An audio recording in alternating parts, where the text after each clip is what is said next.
Hello and welcome to the Force of Nature interviews. Today I have the great pleasure of interviewing Mario Martinez Jr. and he's with me on the blab today all the way from Lafayette, which is very near San Francisco, as I'm just getting a great education around the geographical location of where Mario's at. I'm Kate Nankerville of Force of Nature, and it's my pleasure to welcome you to the Force of Nature interview series. I'm really excited about today because it's combining two things that I love.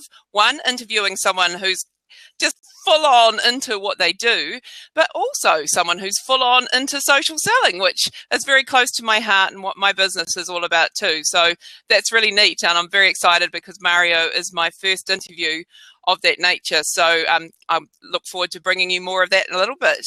So just initially, the intention of this whole blab series is for me to bring inspiring stories to you, my viewers, of people who are living their version of their own force of nature in their lives. And that can mean a business person like Mario is today, or it could be someone who is a sports person, someone who's in the arts. There's really no limit. Provided you're living something that you love to do, then you're welcome on the Force of Nature Blab series.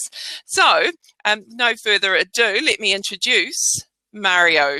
So who is Mario M. Martinez Jr.? Mario is the CEO of M3 Junior Growth Strategies.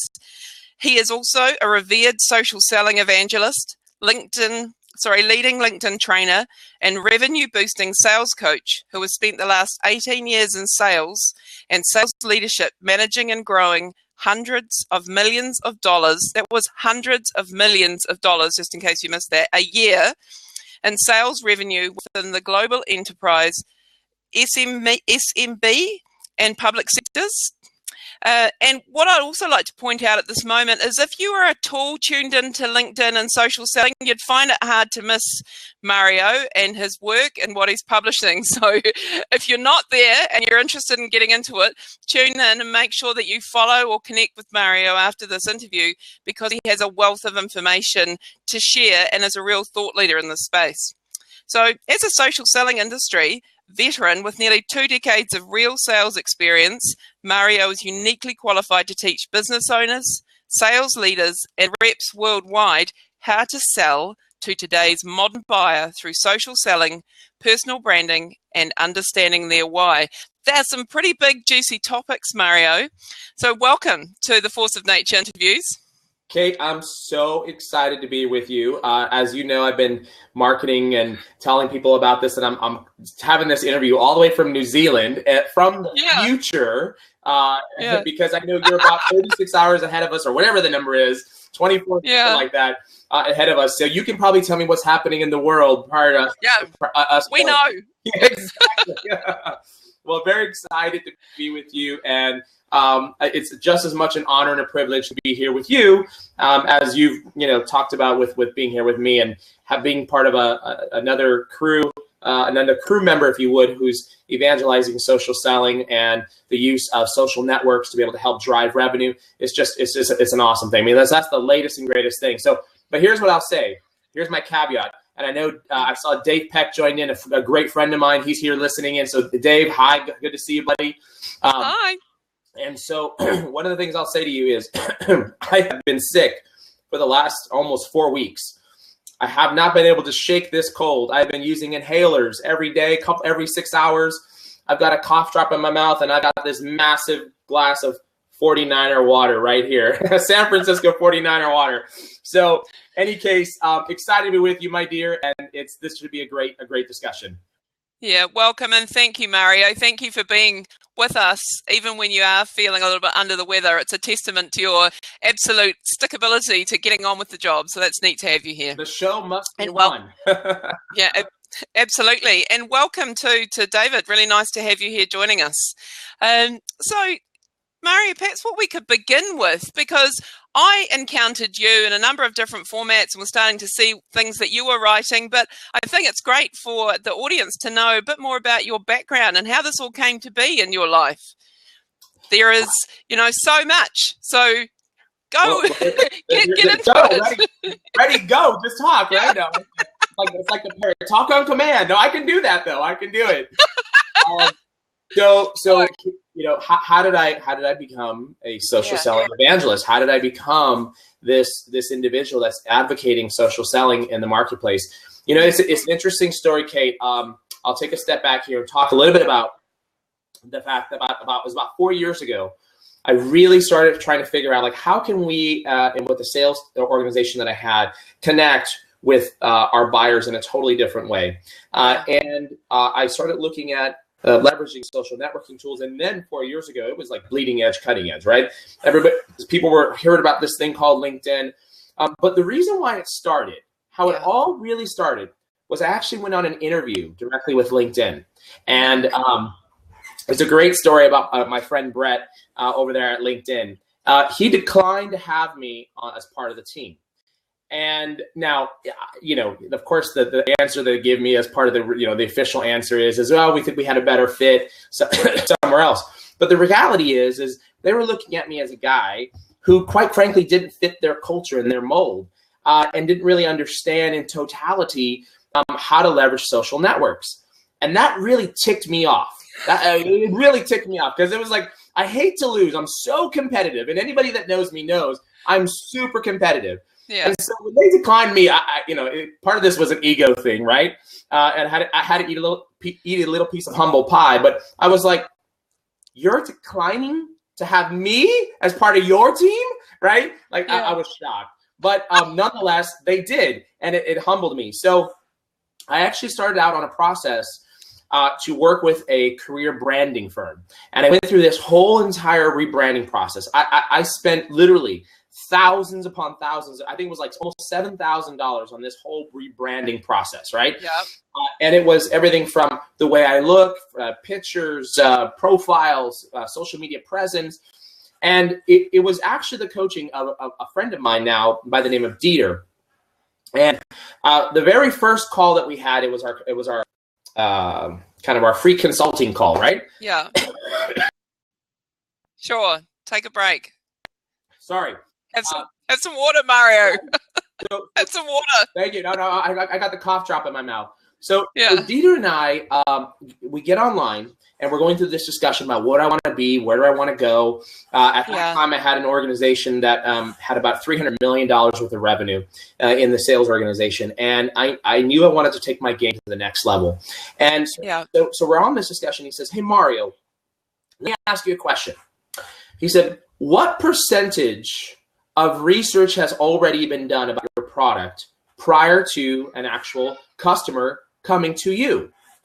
And I said, well, there's a number of different studies that are out there. And I knew this because I had just interviewed with LinkedIn. So I was doing all this research. And one of the studies was that 60+% of the buyer's research had been completed prior to them even reaching out to a salesperson, right? Online and through social communities.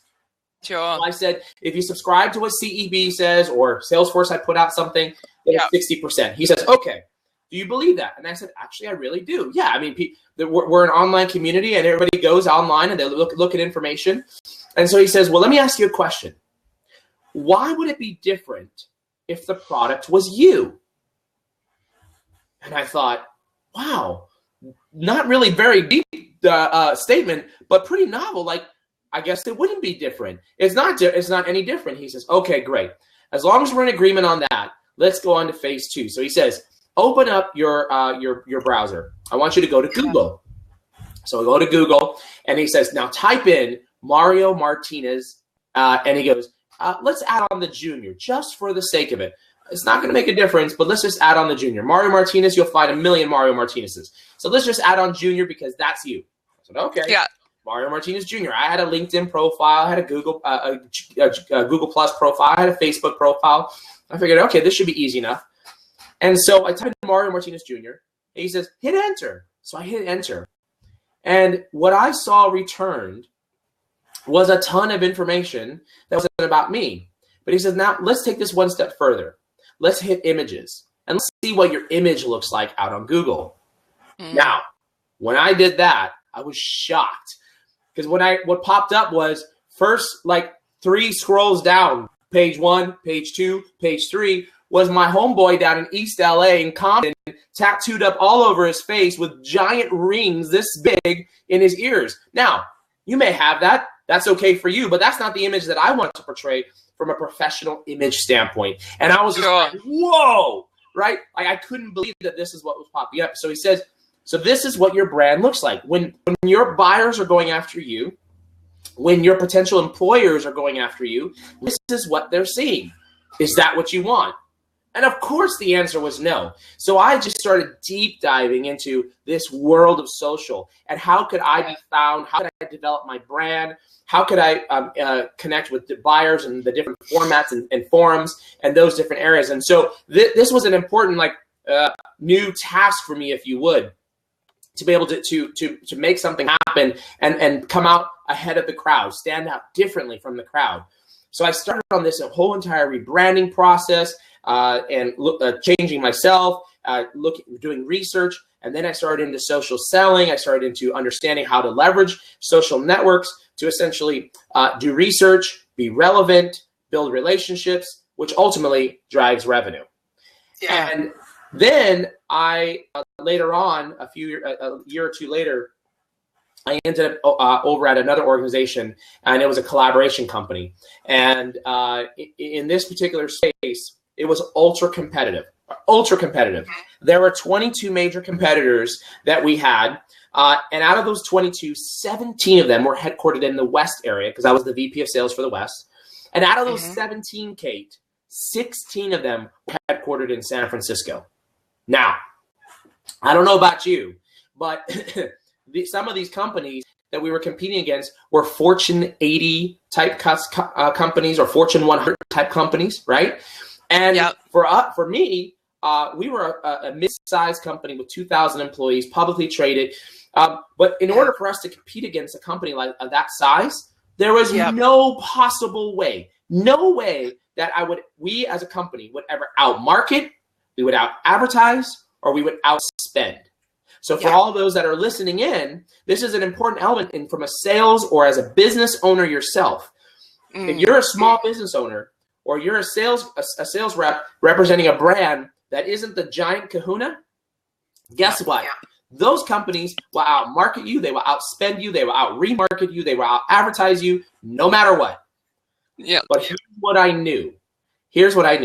If I could take our entire sales organization and socially enable them, I knew that without a doubt, these large archaic organizations that are out there that have not or are claiming to adopt social selling but have a less than 10% adoption rate, for sales organization, I knew that I could sure the heck out social sell them. Now, why was this important? Here's why. Here's the ultimate thing right here. Yeah, you're right. Listen in, right? This is gold, Mario. This is so gold. So here's what people need to understand. Is that if a company puts out advertisement, think about how a company can reach its listeners and its target audience. You're working in all kinds of different arenas, from advertising to marketing, to remarketing, to Facebook ads, to LinkedIn ads. You're trying to figure out how to reach that target market. But let's just presume that we had a sales force of 150 people, each with 500 people in their network. Now, in most cases, people are in your network are people that you know, love, trust, have a relationship with of some sort. And so if I could actually take an individual's network, who, by the way, oftentimes is checking social media, whether it's on Twitter, whether it's on Google+, whether it's on LinkedIn or Facebook, if I could take any one of those 500, I knew if I could take 150 people and multiply that by one post in a day with 500 people, that I could potentially have in one day 75,000 eyeballs that the marketing department could not touch. Now, let's multiply that out against a 22 business days in a month. That's 1.65 million potential views on a particular message, Kate. Now, and by the way, for free, or all for free, right? Because a social network. Oh, go to free. Yeah, exactly, all for free. If I could take our sales organization and teach them how to engage with content and map to the buyer's journey, oh man, that could be nirvana. And what started happening was here, the results were spoke for themselves. What started happening is we started equipping the sales organization. We started becoming more social. I took almost 150 sales reps in North America. We started mobilizing them and teaching them social selling techniques. And when we did that, on average, I would have at least 2 executives from our competitors per week hitting my profile. Why? Now, why did that happen? Simply put, is because they started to notice, like, whoa, where did this guy come from, right? They're at a competitor, and all of a sudden he's out there in the marketplace, and he's making all this great noise. And we started connecting. We started thinking of really curious or creative things about how to connect with our buyers, mapping different types of webinars, doing live hosted events, streaming different types. It was a phenomenal opportunity, and it took me about 9 months to convince the sales organization and the senior leadership team to actually adopt a program. But once we adopted it, it was so successful that in the first 45 days from the launch of the program, we attributed over $1 million in open annual contract value. First 45 days. And that was only with about, I think it was we launched with about 70 people or 75 people. Okay. Yeah.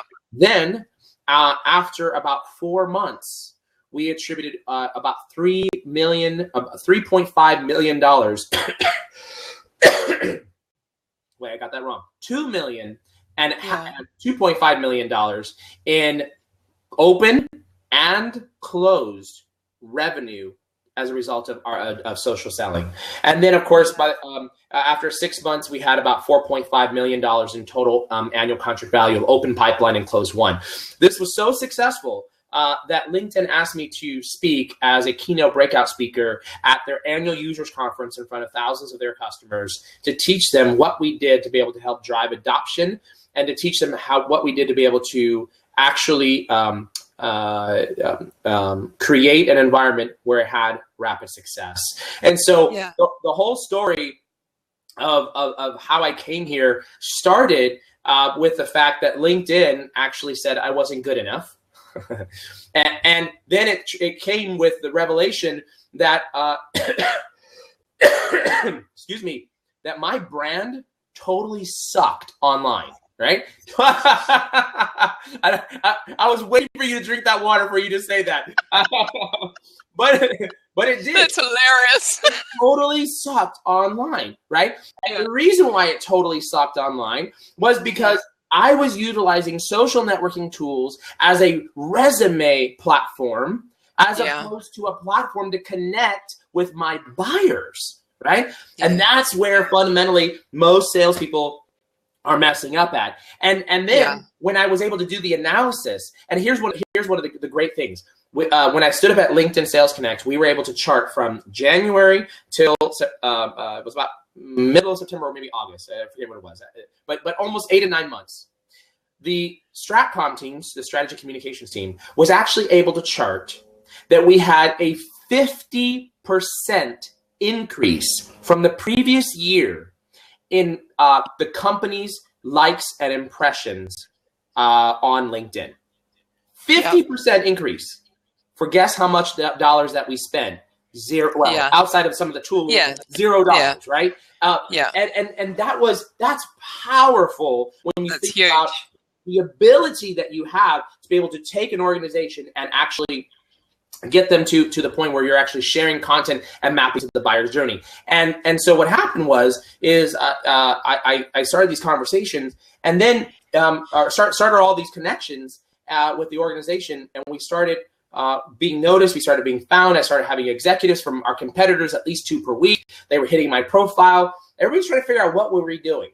And it was a very successful program. And I'm going to stop there because I can go on forever and ever and ever. But then if time allows, I'll talk to you about how I ended up here as M3 Junior Growth Strategies. But that's essentially how it all started, Kate. Does that answer your question?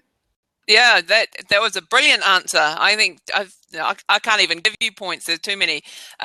Mario, those are absolutely phenomenal results that you created and so exciting. Were the other executives of your company just jumping up and down in delight as a result of this? Yeah, so that's a good question. I mentioned what sort of mindset change happened through that whole process of time with you implementing this with the team? Yeah. So there's a great question from Fiona that I want to answer, and it's going to tie into your question. Thank you. Fiona asked, how do you define social selling? Very simple answer. Okay. It's not anything special. It is leveraging social networks, number one, to do research. Sorry, actually, number one is to do research. So leveraging social networks to do research, be relevant, build relationships, which drives revenue. The 4 R's of social selling. Do research, be relevant, relationships, which drives revenue. Okay? Yeah. Now, it took me 9 months, as I mentioned to you, to get something approved and to get all the leaders bought in on this. Yeah. There were leaders that were, the organization that I was a part of was a productivity-based sales model, meaning they managed to how many calls you made, how many appointments you made, how many emails you sent out. It was a productivity-based model. Frankly, I didn't subscribe to that model, but that's the model that I joined. So it was a culture. So to get this to change was like drastic, right? I mean, it was like night and day. So the whole the program was not moving forward, and then one day, there was one of the VPs who, by the way, is a friend of mine, and she is extremely successful. She had been a top producing vice president for like 3 years in a row, President's Club several times, very, very, very successful. All of doing traditional based methodologies, right, for selling. Yeah. But in order to get this program rolling and to get it kicked off, I called her up because I was thinking, how can I get her to come on to the good side, not the dark side. I called her up and I said, "Hey, Christine," I said, "what if I could show you through social networks who your competitors were calling on? Would that be of interest?" She was like, yeah, of course it would be of interest. So I said, all right, how many people do you have in your network from a competitor? And she said, hundreds. I said, great. Give me 3 names. She said, right now? I said, right now. She gave me 1, 2, 3. I said, get on your computer. I said, okay, we're going to do this live. We're going to get into a collaboration session. I pulled up the first 2 people's profiles out of the 3. And I said, I want to show you something. I want to show you, if you scroll down to someone's connections, what you might find. Now, in some cases, some people have privatized them. In other cases, most people don't know how to do that. And so what I was able to show in the first two people out of hundreds of people that she had in her network. Sorry. No, it's fine. And let's go down the bottom. You see this connections area where it says all new or shared or all shared new? So I said, yes. I want you to click on new. So we click on new. So we click on new and we look at this and I said, now, out of these 8 people that are sitting here on this screen, how many of them are from a potential buyer? Out of those 8, there were about 3 people. And so she said, well, wait a minute. Are you saying to me that I could actually track who my competitors are connecting with and who they're talking to on LinkedIn, as an example? And I said, yes. Yes, I am, provided they haven't privatized that particular area. And she said, are you kidding me? She was like, that is ridiculous. So she said, show me again. So we go to number 2. And it happened to be that number 2 was the same scenario, Kate. The same exact scenario. And so she said, so you mean that this is a prospect or it's a customer? And I said, I don't know which one it is, but it's either a customer or a prospect because they're your line of business buyer that you want to sell to. Mm-hmm. And they are connecting with your competitor. So one of 2 things is happening. Either they're buying from them or they're thinking about buying from them. Now, what do you think you should do now? The next day, she hosted an all-hands call for the entire Central region, got on the phone with them and showed them that trick, and they were all in. And after that point, the program really started to take off and launch, right? So, so I think that was answering your question. I forget what your question was. No, it was about the changing perspectives of other executives around you to, how they followed that change. Can I ask, this is another kind of, we're delving into some other areas here, but I think it's fascinating. Do you think the requirement of an effective salesperson has changed with the advent of social selling? Yeah, great question.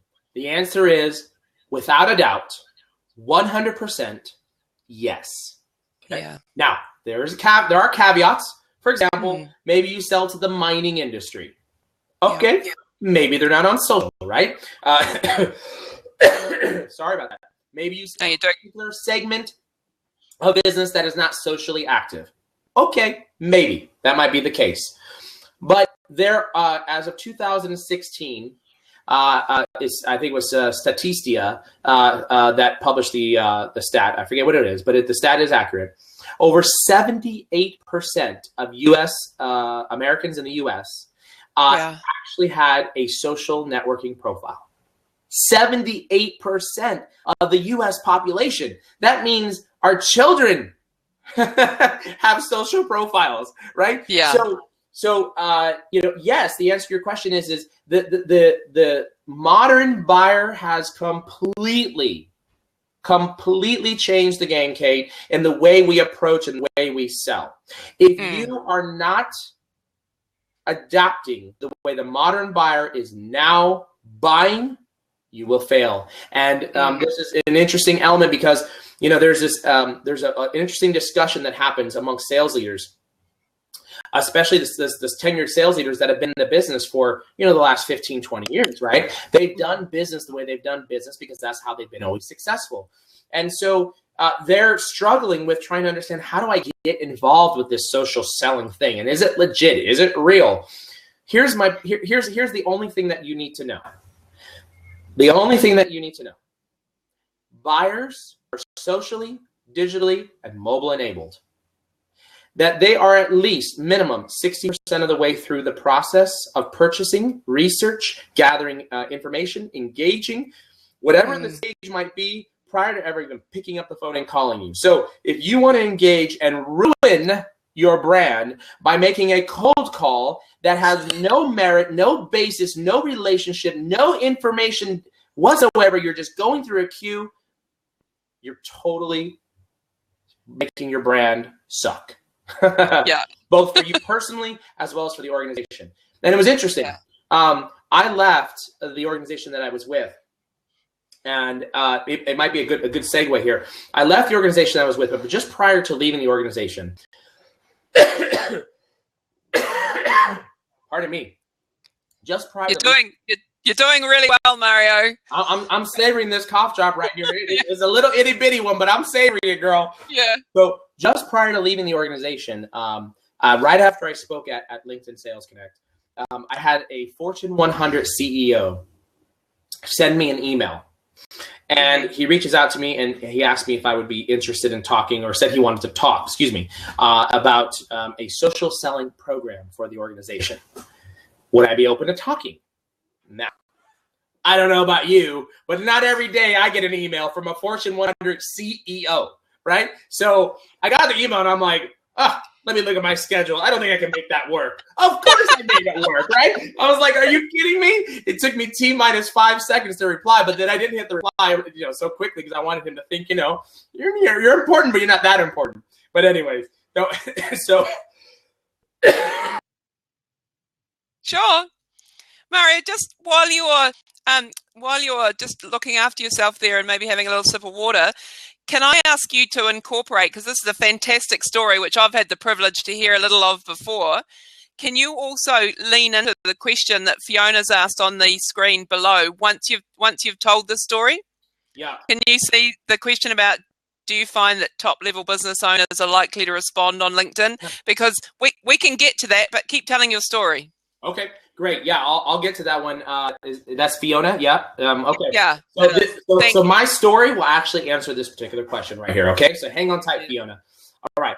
Yeah. So I get this email, and I respond back with, yes, I'd be open to having a discussion. Now, Fiona, I happen to have been connected with this Fortune 100 CEO on my network. Why do you think he sent me an email about whether or not I'd be interested in talking about launching a digital selling program for their organization? It is because he saw what I was doing online, right? I didn't reach out to him. He reached out to me and asked me this particular question. So that having been said, I go out, I spend a half day with the organization, with the CMO, the CEO, and the head of sales. And there was a phenomenal opportunity that we had talked about for coming on board, but I had to move, and I wasn't moving outside of California. All right. So anyways, so they asked me about, well, would you be interested or open to doing consulting? And I said, sure. Then a week later, the organization that I was with decided that they were going to do some cuts, some rounds of layoffs. And I had been with an organization that had done a massive amount of cutting, and I was okay with the fact that they were going to be looking at doing this. And so I took a package, and I left on January 4th. All right. So I left on January 4th. I write an article, go to my LinkedIn profile and look at the long blog post. And there's an article there. Just click on the word see more. If there's 3 articles there, click on see more. And look for the one with, the shirt open that has the LinkedIn logo and it says, Dad, I thought you said LinkedIn makes you money. Okay. So yeah. I write this article on January 5th, the day after I left. And this article is a conversation about my son, with my son. He's 5 years old. And my son says, he asked me if I would be open to actually going out on, would I take him to school? He was shocked that I said yes, because I never could take him to school before, but somehow, some way I was going to be able to take him to school now. And then we had this whole conversation about social branding. So this is a live conversation, a true conversation I have with my boy. Literally, Kate, within a week after publishing that article, I received a phone call or a message. I can't remember which one it was, but outreach from the Vice President of Worldwide Sales Enablement from a second Fortune 100. And then I received another outreach from the head of America's marketing from a third Fortune 100. Okay, so Fiona, back to your question. First off, how did the second one find me? I certainly was not connected to that individual whatsoever. How this individual found me was because Johnny took a video of me speaking at LinkedIn about the excellent results that we were having and how to implement a social selling program. Johnny forwarded to Susie, Susie to Billy, Billy to Bobby, Bobby to Ricky, Ricky to Martin. Like that one, Ricky Martin. Hey! Viva! What was it? Right. And 13 people later, the Vice President of Worldwide Sales Enablement gets this video, watches the whole thing, and reaches out to me and says, can you help us? Sure. That's how I got found. So yeah. And why? Because they're looking for data that maps to their journey, right? Yeah. Now, the third one reached out to me because I met this individual while I was at LinkedIn Sales Connect. We were at an executive roundtable together. He heard me speak, and then he saw the article, and he was listening, social listening, but not from the sales rep side, from the buyer side, right? And this is what people don't realize, that when you're engaged and becoming and learning how to become relevant in the marketplace, right? And you're developing relationships, once you bring somebody into your network, now what do you do with it? If you're not feeding your network with valuable insight and engagement, then it's nothing. Forget connecting. You don't need to connect with anybody, right? So this individual saw the article that I published. He was listening, and he reached out to me and said, would you like to talk? And I said, of course. So literally at the end of January, I turned to my wife. Her name is Shauna. I turned to my wife and I said, we had 2 signed contracts in hand. Yeah. Yeah, then take a moment. Oh, you're doing so well, Mario. You've got so many good sound bites today. I love that. Feed your network. Go carry on. So by the end of January, I had 2 signed contracts in hand, and I turned to my wife, Shauna, and I say, Shauna, I guess we better form a company. And so that's the birth of M3 Junior Growth Strategies. Literally, I opened door. I actually had contracts. Kate, get this one. This is great. I had contracts in hand prior to even having a company formalized. Yeah. Right. The company came 3 weeks later. It was the state of California took forever to be able to process paperwork, but nonetheless, it's been a phenomenal ride. And from that, I've had the opportunity to now, speak in various different forums. The InsideSales.com sponsors the largest online sales summit in the world. 35,000 registrants was the last event that was in March of last month. Yep. And there were 60 speakers, and they asked little old me to be a speaker. Right? Yeah. I didn't do anything special, guys, outside of the fact that I learned how to adapt to the way the modern buyer wants to be sold to and communicate with. And they're looking for insight. They're looking for a way that you engage with that is insightful. Today, Kate, I received an email, and it was an email from somebody in my network that has been in my network for 5 months. And this individual sent me an email, and you could tell right off the bat it was a cold email. He wants to talk to me about doing training for selling me a solution for training for the technical IT buyer. Wrong guy, right? So here's the thing. You sprayed and prayed, and all that made me want to do is I literally went out to his LinkedIn profile and I went to go disconnect from him. Yeah, totally. I stopped because I realized that he was actually part of a previous organization that I had been with, and he was in the international channel. And so I started crafting up this email, which I have not sent, that basically was a very direct message back to the individual about how crappy he just made his brand look. And the subject line, here's the subject line response back. For those of you who aren't millennials, pound. For those of you that are millennials, hashtag. Hashtag your brand sucks. Sucks. Yeah, right? Yeah.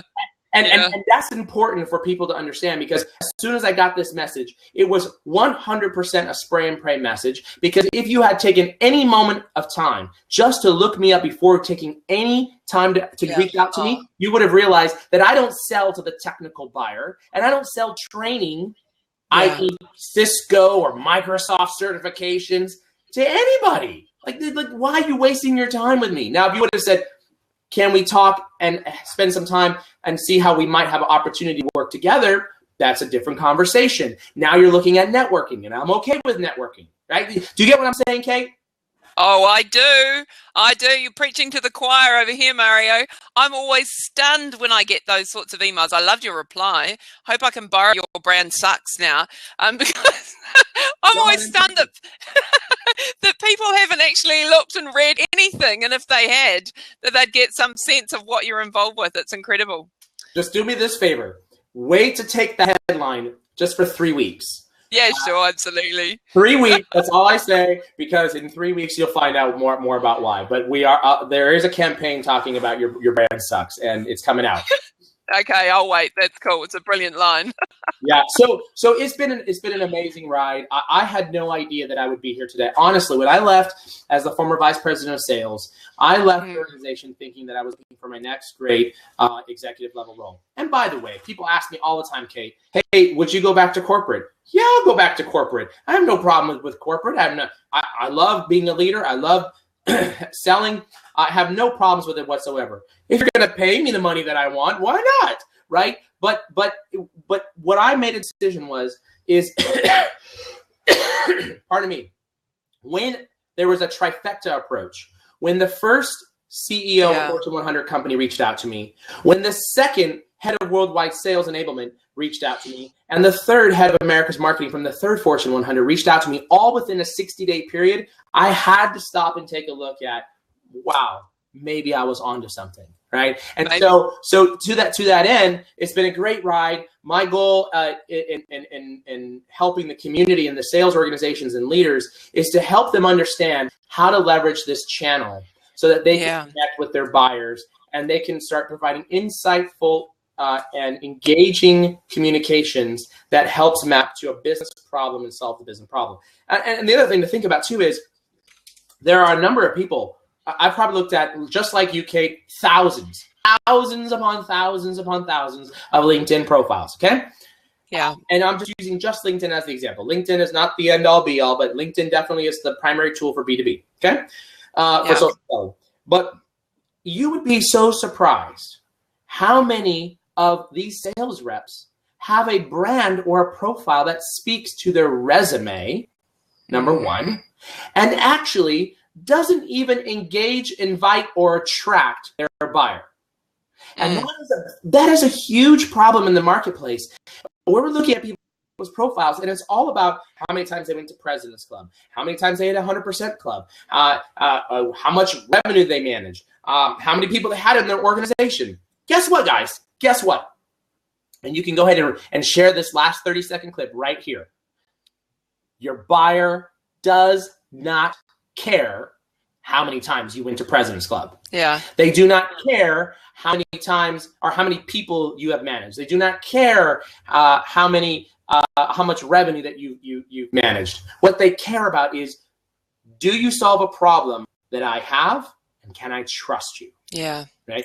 That's what they care about. Totally. Now, to some extent, your story about your success, that's important for people to understand and to know. And it does help with the whole trust factor, because if you show success in a sales community, in a sales, then you've obviously done something right, and buyers, ultimately can trust you. So to a degree, it's important what I just said about, people don't care about that, but it's not the primary thing. No. So if you went to my profile as an example, or your profile as an example, it's a resource. Think of it as a mini microsite that individuals have to go to. And if you're a sales enablement leader, or if you're a marketing leader, one of the Fortune 100s that I'm working with right now, social selling is being sponsored by the marketing organization.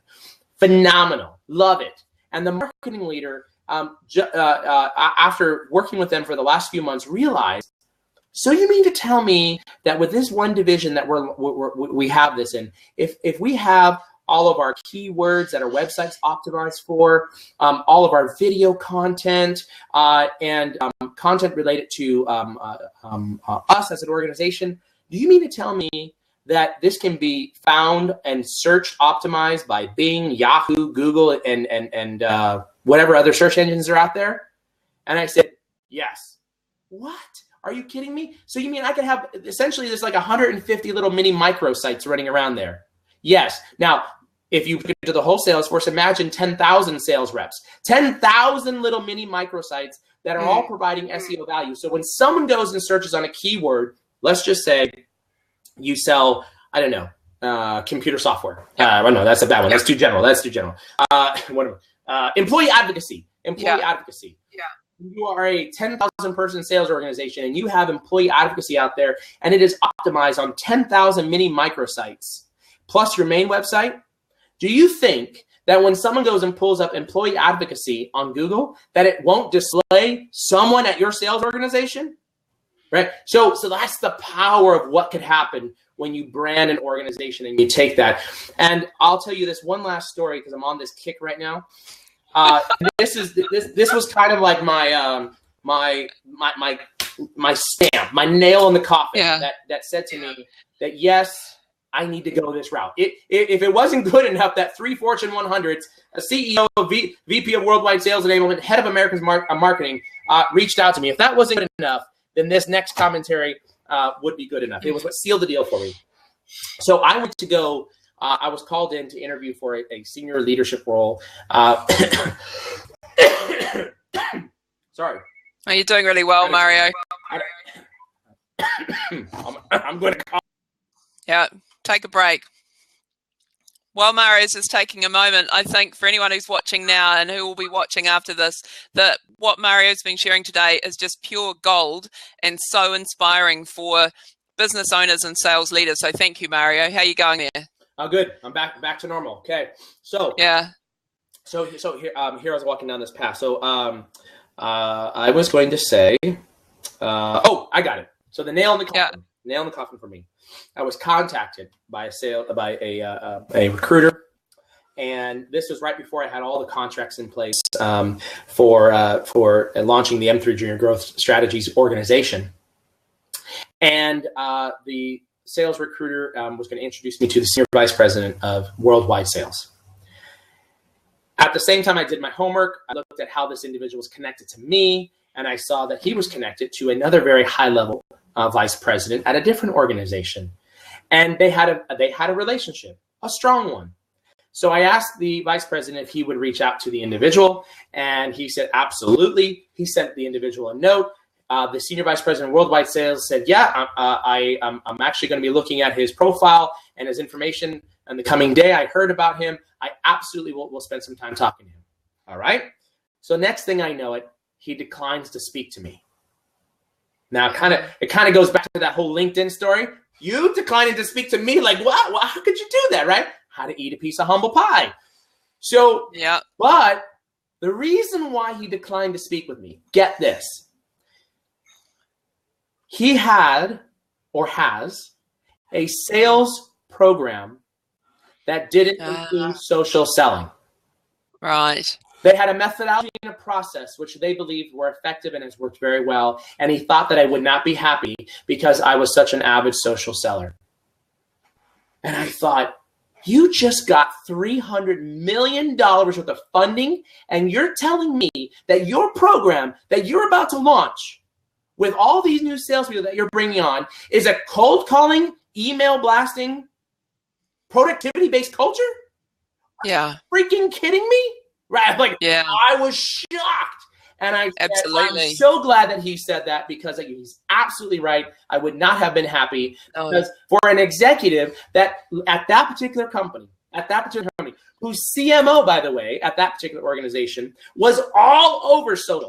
She saw me post something, and right before I was going to go into the interview was being set up, I actually took an article, tagged the company, and tagged the CMO. Immediately, within about an hour, she not only followed me back on Twitter, she connected with me on LinkedIn. So your CMO is out there driving this social behavior, trying to connect with buyers, and you're telling me that you're going to flush that down the toilet, throw it all away because you want to pick up the phone and pound away on the pavement on cold calling? No. And that's where I say to sales leaders, my messaging when I talk to them, I'm very passionate about this. Now, I've been bring it on. 18 years of sales experience and sales leadership experience. Now, I'm not saying your methodology sucks, because guess what? I use cold calling in my process and methodologies today, but I do, in fact, make every cold call a lukewarm call, right? I figure out a way to warm that up. And so as a sales leader, I'm not advocating that it's 100% cold calling. It's 100% outreach, extended outreach through like email blasting, or it's 100% social selling.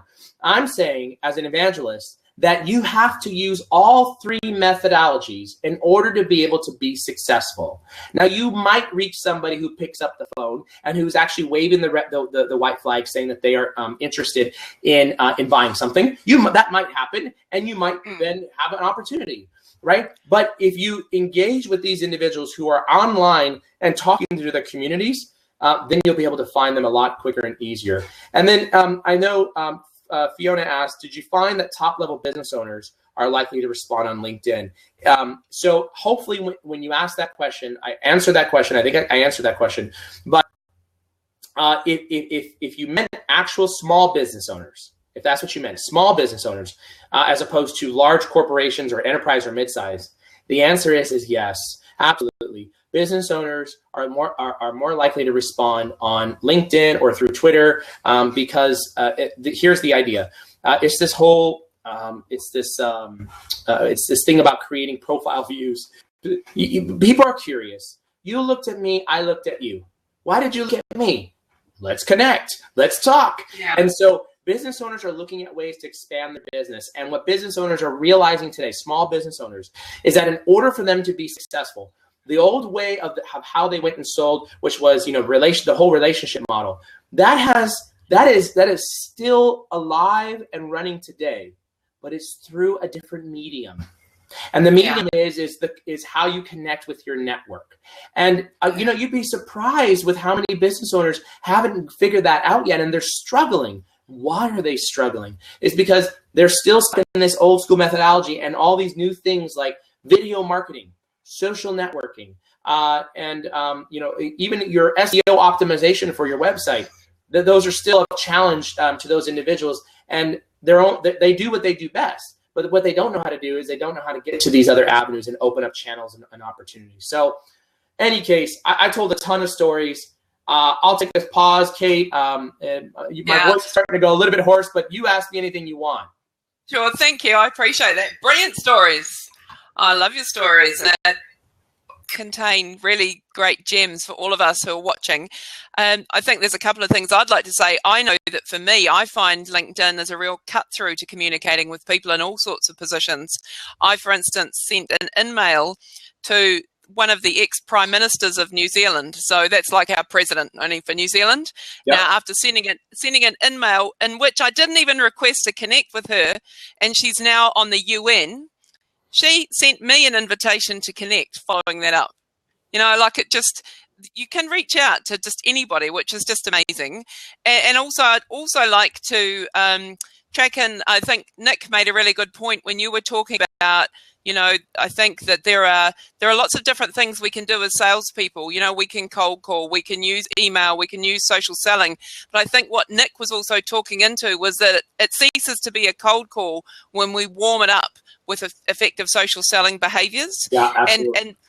And this, for me, returns back to what I learned when I was in my early 20s in sales roles, which was, selling is like an art form, and the art form has changed. And now we've got a different repertoire, and it's about, learning to be flexible and use that repertoire in a new way. And I'm totally on the page where you were talking about.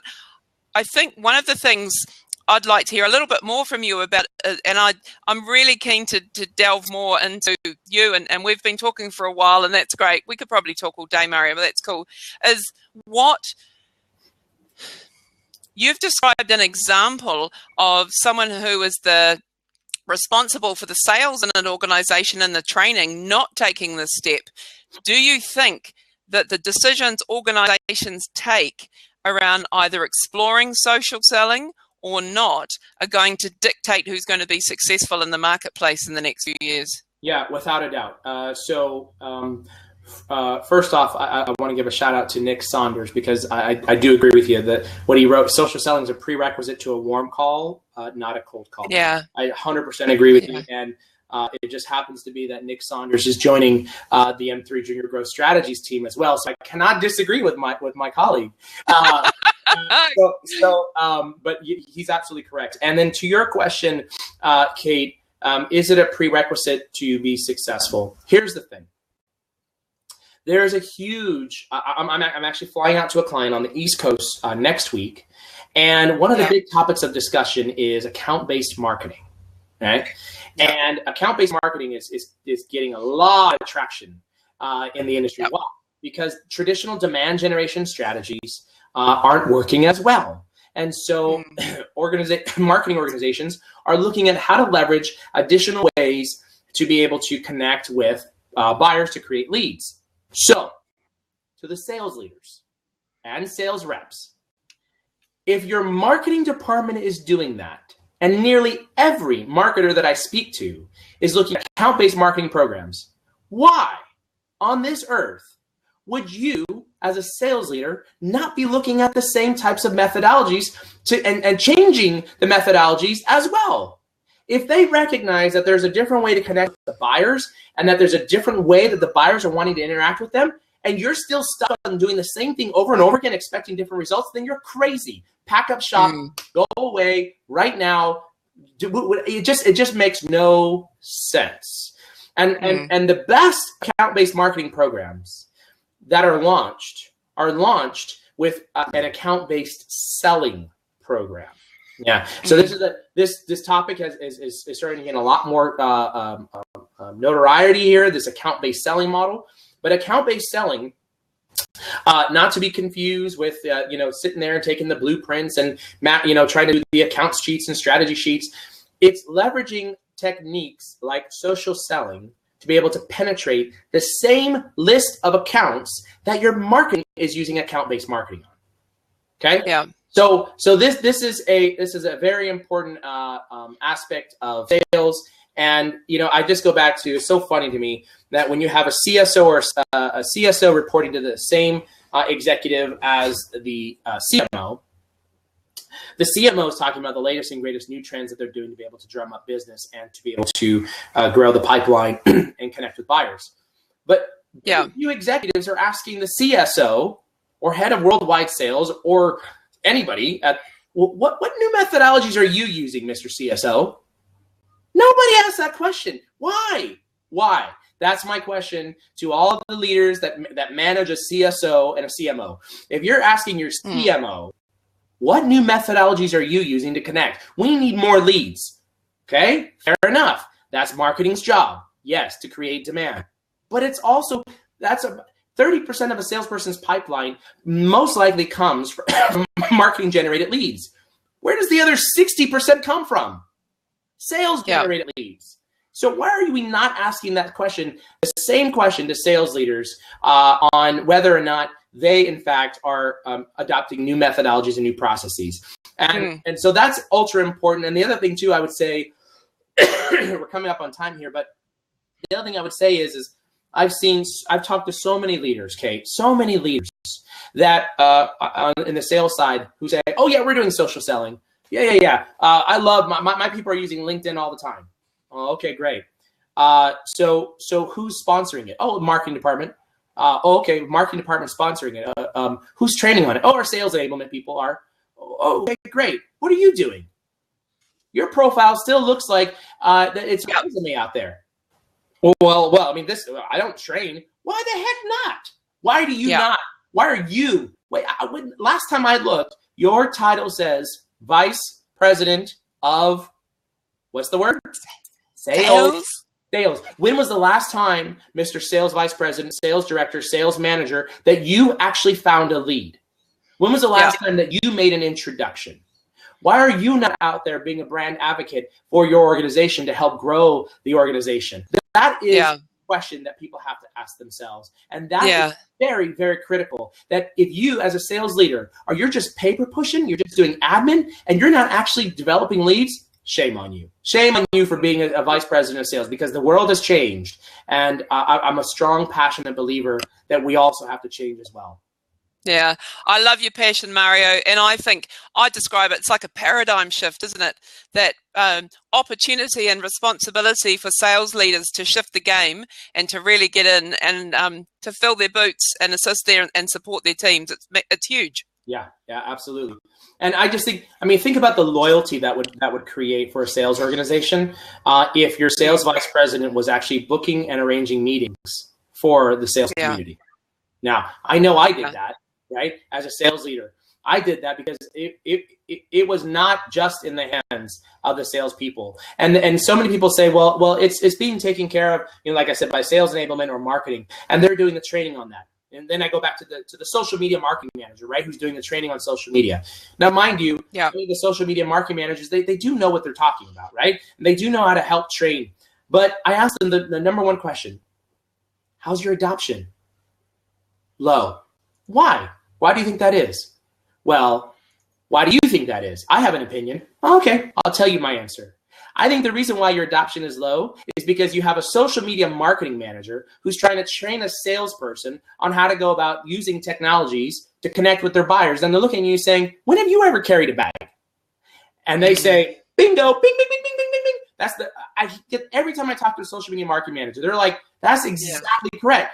Guess what? Social media marketing managers, you can be there all day long. You can train, do the training. But sales leader, if you're not sitting there in that meeting, if you're not standing up side by side with that individual, they're going to look at your social media marketing manager and say, bah humbug. They have no idea what I go through on a daily basis. They have no clue what I'm going through in terms of selling. And that is why it's critical that a sales leader, a marketing leader, and sales enablement all must be partnered together to make social selling work. But in my opinion, ownership comes from the sales organization. Yeah. That's it. Absolutely. Time. Mario, it is time, and I respect that. Thank you. Can I please ask you because look, there's so much to say thank you to you for sharing so much. I'd love to invite you to talk again one day because I think there's other things we could get into too. But it's thank you, and I'd like to express gratitude for you sharing your knowledge, your wisdom, your I think great currency in the subject of social selling, and your strengths in this area, your advice for the listeners and the people and the viewers watching, and some really great takeouts today, which I'll be doing some summarizing of. I'll put a post up that we both can share on LinkedIn with some of the key takeouts of this. And just to say a really big thank you for bringing so much to this interview today and for sharing so generously with our audience. Is there something specific you would like to share with the audience about the latest coming out of your business before we finish up? Yeah, well, the latest coming out of the business is we will be launching a totally new business site, and I do private coaching. So if you are in need of private one-on-one coaching, absolutely reach out to me. I'll be happy to help assist you. And if you are in need of a professional content writer to actually write a LinkedIn profile that maps to the buyer's journey, please reach out to me. I'll help you with that as well. And then for corporate coaching, for any of you who are on that are listening for corporate coaching, that's exactly what we do. And if you're a business owner as well, exactly what we do. So those are the things that we do. And then what's coming out, here's what I'll tell you. Some really great things. I'll be on a webinar on April 28th with eGrabber. I'll be doing a webinar and podcast with the infamous and wonderful, amazing Jill Rowley. Great. I can't believe I'm doing one with her, but apparently I got up into the same category as Jill. And I'll be with Jill on May 10th. And then May 12th in San Francisco, we'll be doing a small business seminar. And that small business seminar will be in San Francisco. It'll be a half-day event. So connect with me on LinkedIn. If you join this Blab session, I'm okay with you connecting on LinkedIn. Send me a note and personalize it, and let's connect. And absolutely, Kate, thanks so much for having me. Love our discussion today. And my closing disclaimer is, if I offended anybody, I'm sorry. Oh, you're gorgeous, Mario. That's wonderful. I'm sure you haven't. And if you stirred a few people up, then good for you. That's what I say. Get them thinking. So I'm delighted to have brought this latest in the Force of Nature interview series to you, my audience, and to the people within your network, Mario. And I wish everybody a great rest of your day and week, and take these absolute gold nuggets and implement them into what you're doing in your businesses and share them, because this story is it has to grow, and it is growing, and it's great to get it out there. So thank you, and bye, everyone.